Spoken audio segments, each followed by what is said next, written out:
Welcome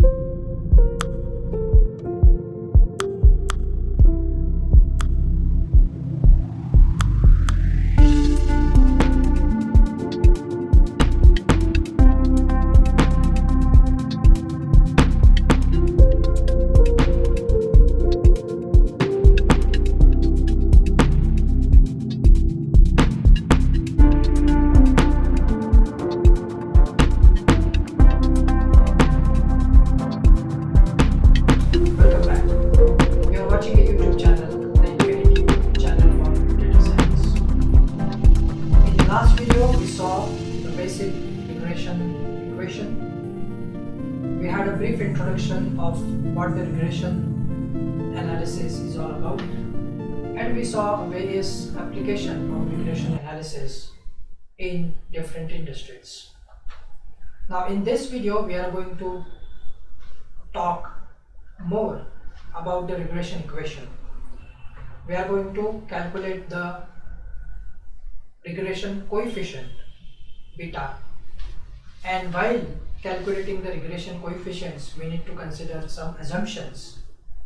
Those assumptions also we are going to discuss in this video. So let's get started. Now the basic regression equation, you have on the left hand side one particular variable which is called as a response variable or a target variable. This response variable you are interested in analyzing or predicting, and on the right hand side you have the set of p explanatory variables or independent variables which might be useful in predicting or explaining the response variable or dependent variable. And of course you have the error term epsilon. This error term is because of the random error or stochastic error which is inherent in any regression equation. So this is the basic setup of regression equation. So the regression equation is y equal to beta naught plus beta 1 x1 plus beta 2 x2 all the way till beta p xp, and there is a error term epsilon. P stands for number of explanatory variables. Now here remember one thing, even though you have explanatory variables, your x non-linear, suppose in one of the equation you have x square or x cube, still the equation is considered as a linear regression equation because the linearity depends upon how the regression coefficients are represented in the equation. As long as regression coefficients are linearly represented in the equation, irrespective of whether the explanatory variables of x are linear or non-linear, the equation is still considered as linear regression equation. Just to give you an example of non-linear regression equation, for example yi equal to beta naught plus beta 1 x1 plus beta 2 beta 3 x3, then this equation is considered as non-linear regression equation because beta 2 beta 3, this term is non-linear, right? So please make a note of this, that the linearity of the regression equation is decided on the regression coefficients and not on explanatory variables. So this is one point to remember, to take care of. Now if I want to tabulate the regression data, how the table would look like. So on the first column of the table you see all the response variable. So you measure all the response variables, and after the first column there are various columns which are representing the explanatory variables. So if you have two explanatory variables, then you will be having two separate columns for those x1 and x2. If you have p different explanatory variables, you have a p columns starting from x1 till xp, and all the columns, all the rows inside those columns would be a one observation corresponding to the explanatory variable. Now, what the regression algorithm does is that it takes the values of explanatory variable as well as the observed response variable, and it calculates the expected value as a y hat response variable. Y hat is the calculated value and y is the actual value that you see in the table. Now the regression algorithm calculates these regression coefficients beta naught, beta 1, beta 2 in such a way that the error between the actual y, actual response variable and predicted response variable is minimum. This error is also called as a residual error. So regression algorithm, which is also called as ordinary least square algorithm OLS, calculates the values of beta naught, beta 1, beta 2, etc. in such a way that the difference, the residual error between the observed response variable and calculated response variable y hat is minimum, right? So this is how the regression algorithm works. Now, before going into the calculation part of the regression coefficients, betas, how the regression equation graphically looks like. This is what is shown in the figure. The figure that you see on the screen is called as a scatter plot. This is called as a scatter plot. Now this is a two-dimensional plot, simple x and y. Y is your observed response variable on y-axis, of course, and your x-axis is one of the explanatory variable. Now because this is a two-dimensional plot, you can plot only one explanatory variable. If you want to plot more than one explanatory variable, then that would become a three-dimensional plot. More than two explanatory variables, then that would be a hyperplane. So to keep the thing simple, let us first see how the two-dimensional scatter plot looks like. So you see a various dots.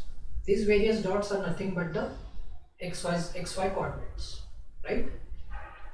Now y hat, the calculated response variable or expected response variable, which ordinary least square calculates, will be having an intercept beta naught as well as a slope beta 1, right? So with this beta naught and beta 1, you can plot a line. That line is what is shown in the screen, on the screen, as a dotted line. So dotted line is your calculated regression line. This regression line is calculated with the help of ordinary least squares method. And the vertical line that you see, the vertical dotted lines, are the errors. Remember, we talked about the residual error. Residual error is nothing but the difference between actual y and the predicted y. So that residual error is what is shown as a vertical dotted line. Now the line which is passing through, the dotted line, which is calculated by the ordinary least square, is the best among all the possible lines which can be drawn to the scatter plot. Why it is called as a best or the optimum line? Because this line has the minimum residual error, right? It has a minimum residual errors among all possible lines which can be drawn to the scatter plot. right? So the dotted line is the regression equation line, which is calculated by ordinary least square algorithm by reducing the residual sum of square error between the actual and the predicted y. There is another line that you see in the scatter plot, a dark blue line. Now what is this dark blue line? This dark blue line is called as a population regression line or true regression line. Now remember, population regression line or true regression line can never be calculated. It can never be calculated because you don't know how the population parameters would look like. So this population regression line can never be calculated. Why it cannot be calculated? Because if you want to plot the population regression line, then you need to have 100% data with you. Now let us imagine I stay in Pune city. If I want to calculate the per capita income of Pune city, then the population of Pune city is around 25 lakhs. So I have to go in each and every household and ask for the income of that family. So that would be a very mammoth task. Not only it will involve a time but also a lot of cost in actually getting all this data. That is one thing.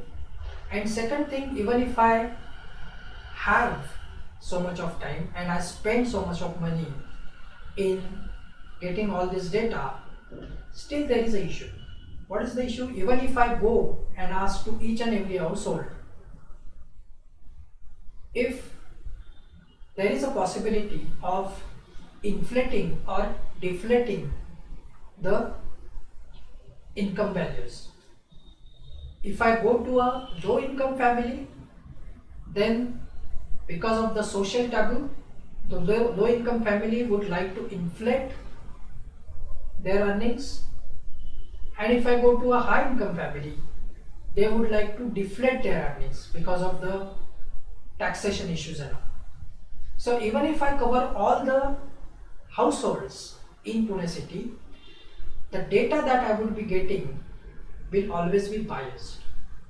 And because the data I will be getting is always biased, I wouldn't know exactly what the per capita income of Pune city is. And that's the exact reason the true population line can, or the true population equation can never be calculated. So if the true population equation is never be calculated, then why it is shown in the figure? It is shown to drive a point that the calculated regression line, which is a dotted line, is the parameters of the calculated regression lines beta naught and beta 1 are calculated in such a way that the dotted line is as close as possible to the true population regression line. Now the one question you might ask me is that if the true population regression line is not known, then how you can able to justify that the dotted line is as close as possible to the true population line? And that justification is given by the residual error. So the residual error exactly is used or minimized so that the calculated regression line is as close as possible to the population regression. So I believe that I could able to drive the point how important the residual error is, what exactly the meaning of the residual error, and why these two lines are shown in the scatter plot. So the entire ordinary least square algorithm rests on the premise that the residual error the difference between the actual y and calculated y is minimized, right? Now, having said that, we will now going to calculate the regression coefficients. So let us have a close look at the table again. Now the first column of the table is all the response variable observations, and the column next to the first one, all the way from x1 till xp, you have the observations of explanatory variables. So this entire table can be represented in a matrix form, right?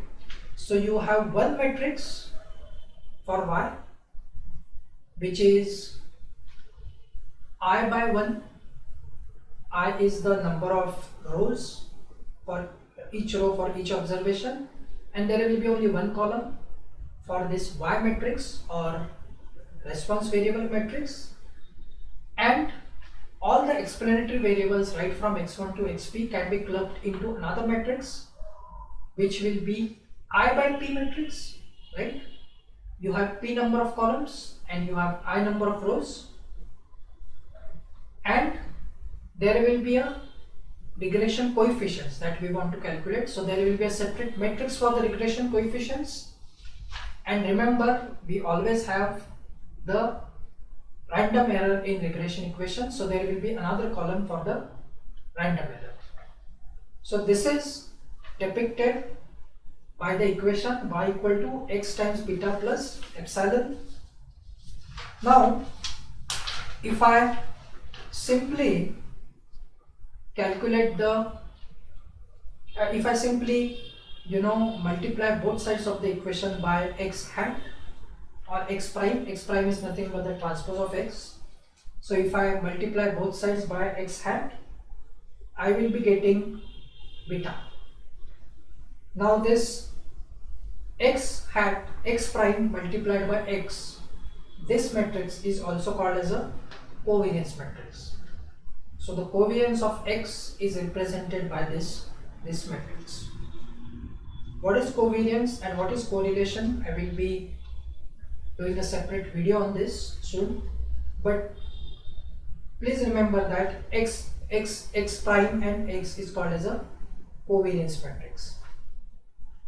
Now once I calculate this regression coefficient beta, then I can calculate, with the help of this regression coefficient, I can calculate y hat, which is estimated value of response variable, right? So y hat becomes x multiplied by beta hat. Beta hat you already calculated. If I substitute the value of beta hat from the previous equation, I will get y hat equal to h times y. This h is called as a hat matrix. It is called as a hat matrix. So, and the basic premise of entire calculation is, of course, y hat minus y equal to e is called as a residual error. Entire ordinary least square algorithm rests in minimizing the residual error. So remember, E is called as a residual error, right? Now, as I said in my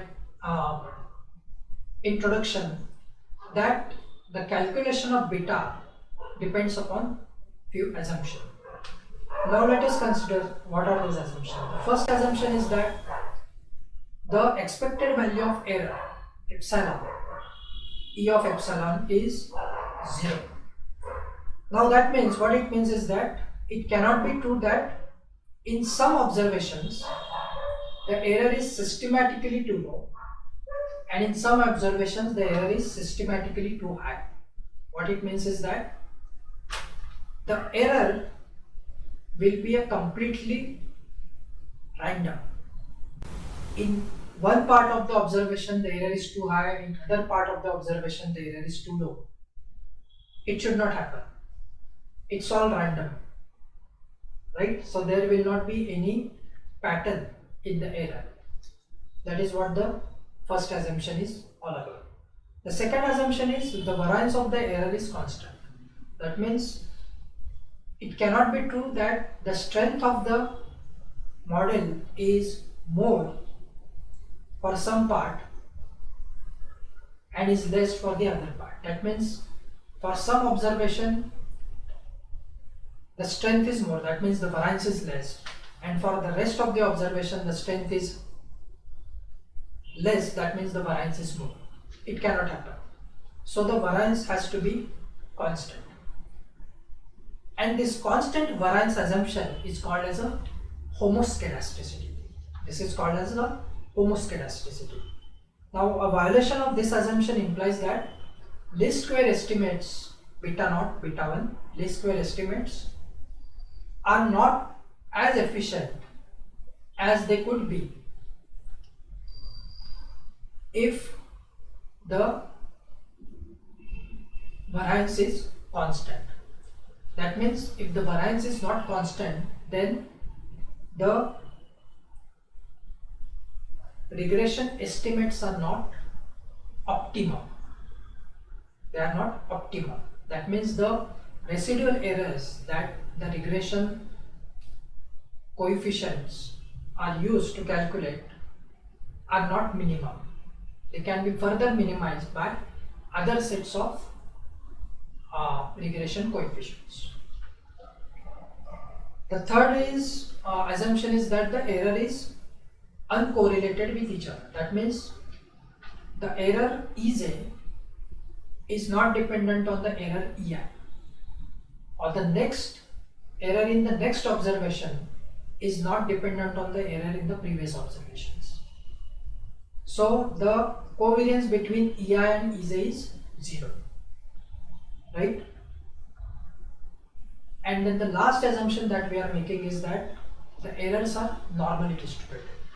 Now once we make these assumptions, the errors are normally distributed, that means we can able to do the statistical inference or hypothesis testing on the set of regression coefficients, and for that we are assuming that the error is normally distributed. So these are the 4 basic fundamental assumptions that we would need in efficiently calculating the regression parameters. Now remember, once we calculate the regression parameters, we would be testing the validity of these assumptions. If any of the assumption is not true, then the calculated or estimated regression coefficients are not the efficient regression coefficients, right?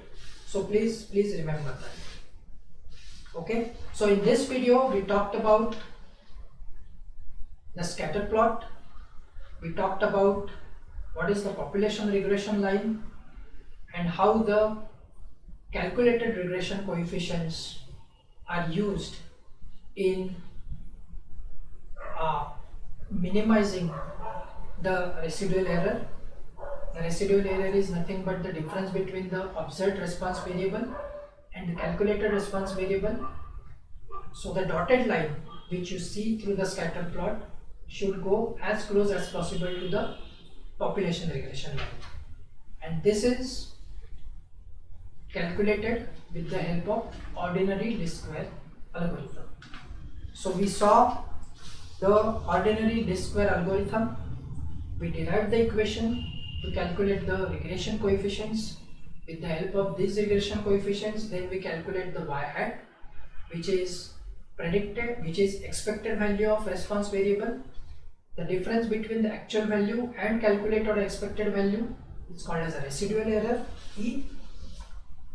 And then we also saw 4 fundamental assumptions which needs to be true in any regression equation or in any regression analysis. So folks, this is what I wanted to discuss in this video. If you like this video, please subscribe to my YouTube channel, Infinity, a channel for data science. Please tune in further because there are many more videos to come, especially on the topic of regression analysis. See you. Take care. Siddharth Sahasrabudhe logging off. Thank you.